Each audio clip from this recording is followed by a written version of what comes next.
माँ चली अमेरिका। निधि का नेचर बचपन से ही शर्मिला था। वो ना ज्यादा लोगों से बात करना पसंद करती और ना ही ज्यादा मिलना जुलना। निधि, ये पैसे ले जरा और बाजार से चीनी तो ले आ। नहीं माँ, मैं नहीं जाऊंगी, मुझे शर्म आती है, आप ही चले जाओ ना।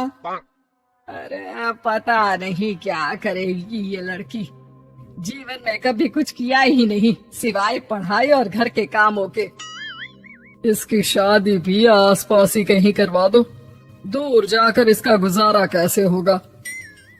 निधि सुनती सबकी, समझती भी, लेकिन चुप करके रह जाती। एक दिन पिता के दोस्त अपने परिवार के साथ निधि के घर खाने पर आते हैं। उनकी बेटी बहुत ही स्मार्ट होती है। निधि बेटा, वीणा के साथ बात करो। देखो, अंकल की बेटी भी आई है उनके साथ। निधि वीणा के साथ वहीं बैठ जाती है। चलो ना अंदर चलते हैं, यहाँ कहाँ बड़े लोगों के बीच बैठे।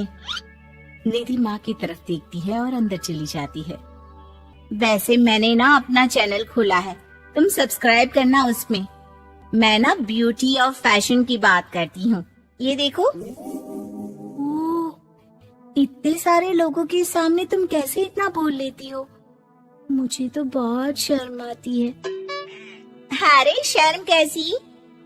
खैर, सीधी सादी सी निधि, उसकी शादी हो जाती है राकेश से। राकेश एक स्मार्ट लड़का था, उसे घूमना फिरना पसंद था, लेकिन निधि का शर्मिला व्यवहार वो समझ जाता है। अरे निधि, घर से बाहर क्यों नहीं निकलती? लोगों से मिला जुला करो, तभी तो पता चलेगा ना कि दुनिया कैसी है। क्या करना है पता करके?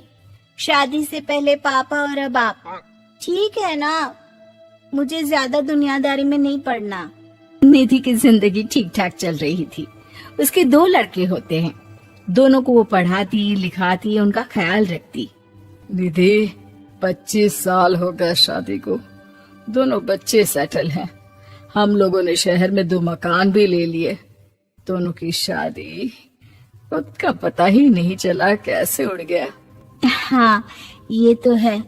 मैं खुश हूँ, जिम्मेदारियाँ आती रही, मैं निभाती रही, और क्या चाहिए।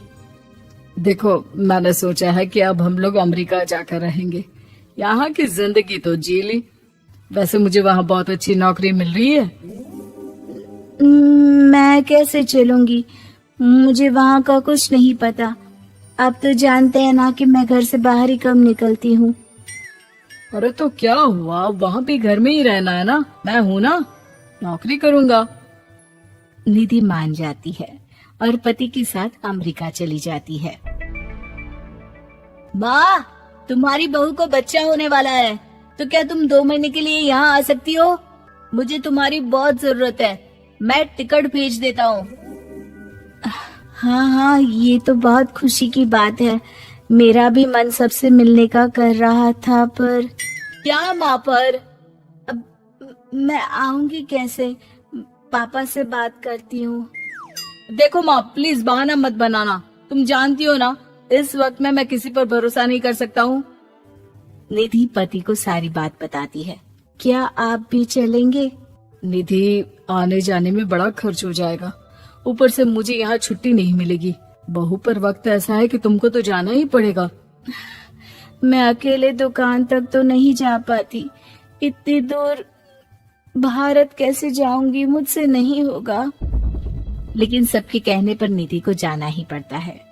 एयरपोर्ट में घबराई निधि एक मुसाफिर से कहती है, मैं ना भारत जा रही हूँ, दिल्ली जाने वाली फ्लाइट। सब मिलकर निधि की मदद करते हैं और फाइनली निधि भारत पहुंच जाती है, जहां बेटा उन्हें घर ले आता है। वाह माँ जी, यहाँ तो मैं भोपाल तक नहीं जा पाती, आप अमेरिका से आ गई। भाई चालाकी तो औरतों में होनी ही चाहिए, यहाँ हम बुद्धू के बुद्धू रह गए। निधि इतनी दूर और लंबा सफर करके थक जाती है। वो चुपचाप बैठ जाती है। बैठना नहीं है माँ जी, बच्चा पकड़ना है, ये लीजिए।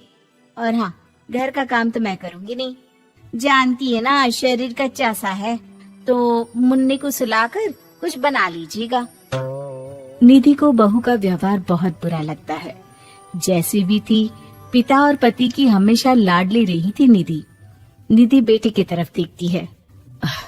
माँ, वो काम वाली कोई मिल नहीं रही है ना, मैं देखने की कोशिश तो कर रहा हूँ। जैसे ही मिल जाएगी वो संभाल लेगी सारा काम। अरे कैसी बात कर रहे हो? जब पहले मैंने कहा था कि अमेरिका से इनके टिकट में जो पैसा खर्च कर रहे हो उतने में नौकरानी रख लो, तो नहीं, मेरी बात पर विश्वास नहीं था कि ना कोई मेरे बच्चे को अच्छे से नहीं संभालेगा। अब इनका भी खर्चा और नौकरानी का भी खर्चा। अरे ना जी ना, मैं नहीं संभाल सकती। निधि जैसे तैसे 2 महीने रहकर वापस अमेरिका चली जाती है। लेकिन वहां जाते ही जैसे राकेश उसे देखता है, उसके गले लग जाता है। ये क्या हालत बना रखी है निधि, कैसी लग रही हो? खाना नहीं खाती थी क्या? क्या हो गया? निधि पति से कुछ नहीं कहती, बस रोती ही चली जाती है। मैं नहीं चाहूंगी कभी भी भारत, आप मुझे हमेशा यहीं रखना अपने पास। राकेश बेटे को फोन करता है। तुम्हारी माँ की जो दुर्दशा करके तुमने भेजा है ना, मुझे पता होता तो मैं अपनी बीवी को कभी तुम्हारे पास नहीं भेजता। पापा, आप तो रीना का नेचर जानते हैं ना, वो माँ पर हावी रहती थी।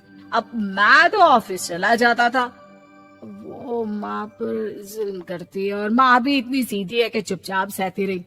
मुझे माफ कर दीजिए पिताजी। खैर, राकेश कहता भी क्या, प्यार दुलार के साथ अपनी निधि को संभालने में लग जाता है। लेकिन कहते ना, वक्त हमेशा एक सा नहीं रहता। अमेरिका में ही राकेश की मृत्यु हो जाती है और निधि अकेली रह जाती है। बड़ा बेटा कहता है, माँ भारत चलो ना, हम लोग साथ रहेंगे। निधि को जैसे ही वो सब सीन्स याद आते हैं, वो परेशान हो जाती है। समझ में नहीं आता कि पति के बिना अब जीवन कैसे चलाएगी।